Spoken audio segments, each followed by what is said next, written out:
పితా పుత్ర పవిత్ర ఆత్మనామమున ఆమేన్. ప్రియ స్నేహితులారా, మీ అందరికీ దేవుని యొక్క ఆశీస్సులను తెలియజేస్తూ ఈనాడు తల్లి శ్రీ సభ దివ్య బలి పూజ పట్నాల ధ్యానాంశానికి మనలందరినీ కూడా ప్రేమతో ఆహ్వానిస్తూ ఉంది. ఏప్రిల్ 13వ తారీఖు శనివారం. ఈనాటి దివ్య బలి పూజ పట్నాలు అపోస్తుల కార్యంలో 6వ అధ్యాయము 1వ వచనం నుండి 7వ వచనం వరకు, యోహాను సువార్త 6వ అధ్యాయం 16వ వచనం నుండి 21వ వచనం వరకు ఈనాటి వాక్యాన్ని చదువుకొని ధ్యానించుదాం. సంధ్య వేళకు ఆయన శిష్యులు సరస్సు తీరమునకు వచ్చి పడవను ఎక్కి సరస్సు ఆవలి వైపున ఉన్న కపెర్నౌమున పయనించిరి.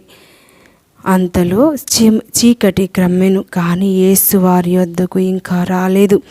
పెనుగాలి వలన సరస్సునందు అలలు చెలరేగెను. వారు 3-4 మైళ్ళు పయనించిన పిమ్మట యేసు సముద్రంపై నడుచుచు పడవను సమీపించుటను చూచి భయభ్రాంతులైరి. కానీ యేసు వారితో, నేనే, భయపడకుడు అని చెప్పెను. వారు ఆయనను పడవనెక్కమని కోరిరి. ఇంతలో పడవ వారు వెళ్ళవలసిన స్థలమునకు వచ్చి చేరెను. ఇది ప్రభు వాక్కు. సర్వేశ్వరునికి వందనములు.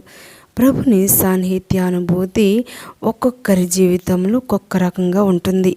ఆపద సమయంలో ప్రభు శిష్యుల యొద్దకు రావడం మనం చూస్తూ ఉన్నాం. పెనుగాలి వలన అలలు చెలరేగినప్పుడు వారు భయానికి లోనయ్యారు.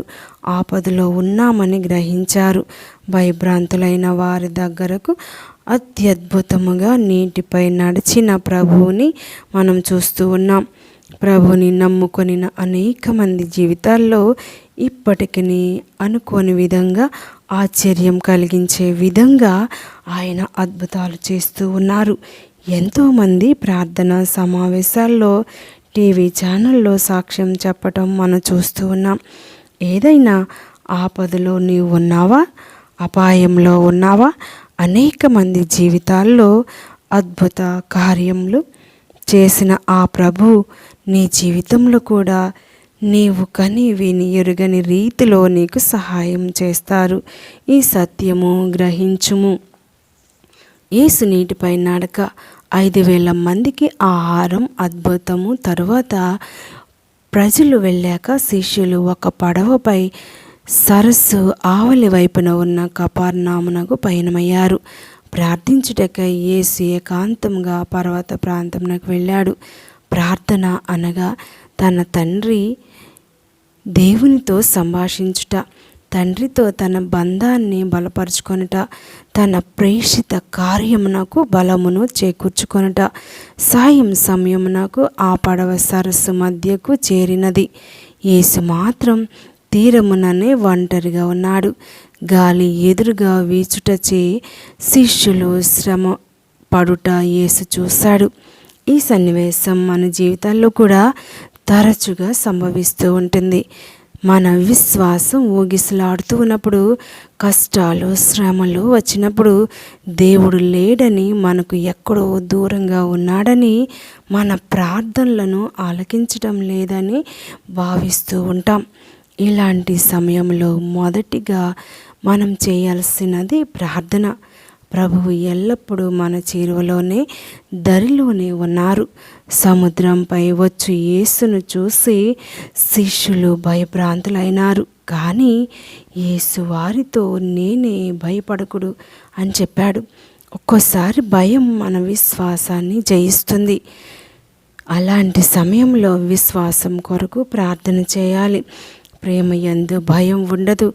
పరిపూర్ణ ప్రేమ భయమును తరిమివేయును.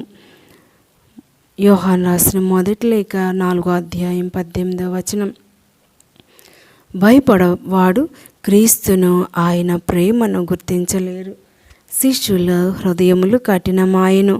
అందుకే 5 రొట్టెలు అద్భుతంలోని ఆంతర్యమును గ్రహింపలేకపోయారు. నీటిపై నడిచి వచ్చిన యేసును గుర్తింపలేకపోయారు. శిష్యులు యేసును పడవలోనికి ఎక్కించుకొన కోరిరి. ఇంతలో వారు వెళ్ళవలసిన స్థలము వచ్చి చేరెను. యేసు మన జీవితంలో ఉంటే ఎలాంటి కష్టమైనా కరిగిపోతుంది, శాంతి సమాధానాలు ఉంటాయి. ఆయన సన్నిధి మనలోని భయాలను తొలగిస్తుంది. క్రీస్తుతో నడిచిన ఎన్ని తుఫాన్లైనను మనం దాటవచ్చు. యేసు నీటిపై నడుచుట యేసులోని దైవిక శక్తిని ప్రదర్శిస్తుంది. దేవుడు మోషేతో నేను ఉన్నవాడను, నిర్గమకాండం 3:14 అన్న మాటలు గుర్తుకొస్తాయి. శ్రీసభలోనూ మనలోనూ ఉన్న ఫెనుగాలి వంటి భయాలను యేసుక్రీస్తు తొలగించునని విశ్వసించుదాం. వ్యక్తిగత జీవితంలో బలమైన సందేహాలకు, ప్రలోభాలకు, భయాందోళనలకు, చింతలకు లోనైనప్పుడు రక్షింపుమని యేసును వేడుకుందాం. ప్రియా స్నేహితులారా, ప్రభు మనతో ఉంటే మనకు ఎటువంటి ఆపద రాదు అని మనం ఊహించాలి. దేవుడు మనతో ఉంటే గనక ఆయన యొక్క రూపము మనలో ఉంటే మనం ఎలాంటి కష్టములనైనా ఎదిరించగలం అనేటువంటి విషయాన్ని మనం జ్ఞాపకం చేసుకోవాలి. మరి ప్రభువు వారి యొక్క పడవలో ఎక్కటం వల్ల వారికి కావలసినటువంటి విశ్వాసాన్ని, ధైర్యాన్ని ప్రభు ఇవ్వటం మనం చూస్తూ ఉన్నాం. ప్రియ స్నేహితులారా, ప్రభు మరి మన జీవితంలో ఉంటే, మన హృదయంలో ఉంటే మనకు తీరని లోటు ఏమీ ఉండదు అని మనం గమనించాలి. ఆ ప్రభు మనలో ఉంటే, మన కుటుంబంలో ఉంటే, మన జీవితంలో ఉంటే మన జీవితము ఎంతో ఆనందంగా సంతృప్తి పడుతుందని గమనించాలి. ఏ విధంగా అయితే శిష్యులు వారి యొక్క పడవలోనికి ఆహ్వానించారో అదేవిధంగా ప్రభువుని మన జీవితంలోనికి, మన బ్రతుకులోనికి ఆయన రమ్మని ఆహ్వానించుదాం. దయగల దేవుడు మన యొక్క విశ్వాస జీవిత ప్రయాణంలో నూరంతులుగా ఫలింపచేయుదురుగాక. ఆమెన్. పితా, పుత్ర, పవిత్ర ఆత్మ నామమున ఆమెన్.